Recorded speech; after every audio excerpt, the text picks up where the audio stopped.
me forever on fire.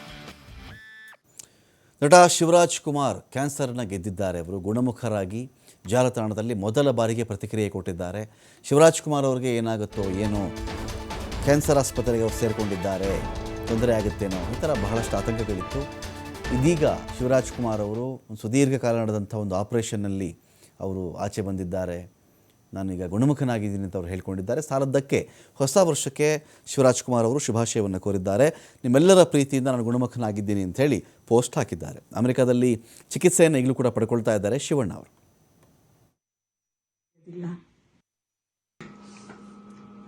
ಎಲ್ಲರಿಗೂ ನಮಸ್ಕಾರ. ಎಲ್ಲರಿಗೂ ಹೊಸ ವರ್ಷದ ಶುಭಾಶಯಗಳು.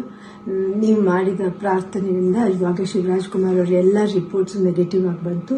ಕೊನೆಯಲ್ಲಿ ನಾವು ಪೆಥಾಲಜಿ ರಿಪೋರ್ಟ್ಗೋಸ್ಕರ ಕಾಯ್ತಾ ಇದ್ವಿ. ಅದರಿಂದ ನೆಗೆಟಿವ್ ಅಂತ ಬಂದು ಇವಾಗ ಅವರು ಕ್ಯಾನ್ಸರ್ ಫ್ರೀ ಅಂತ ಹೇಳ್ಬಿಟ್ಟು ಅಫಿಷಿಯಲಿ ಹೇಳಿದ್ದಾರೆ.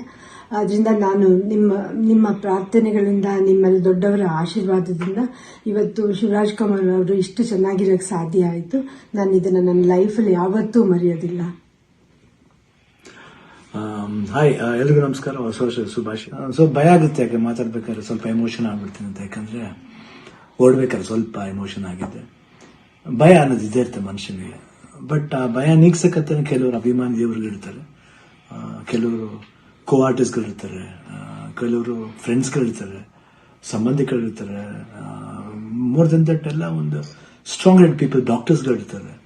ಅಂಡ್ ನಮ್ಮ ಅಲ್ಲಿ ನಮ್ಮ ಕೀಮೋ ಮಾಡಿರೋ ಒಂದು ಡಾಕ್ಟರ್ ಶಶಿಧರ್ ಇರ್ಬೋದು, ದಿಲೀಪ್ ಇರ್ಬೋದು, ಗೀತಾ ಅವ್ರು ಇರ್ಬೋದು, ಐ ಥಿಂಕ್ ಸಾಕಷ್ಟು ನರ್ಸಸ್ ಮಲ್ಯಾದಲ್ಲಿ BK ಶ್ರೀನಿವಾಸ್ ಅವ್ರು ಇರ್ಬೋದು.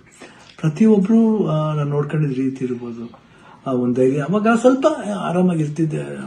ಒಂದಿದು ಶೂಟಿಂಗ್ ಮಾಡಿಬಿಡ್ತಿದ್ದೆ. ಅದು ಯಾವ ಜೋಶಲ್ಲಿ ಬಂತು ನನಗೂ ಗೊತ್ತಿಲ್ಲ.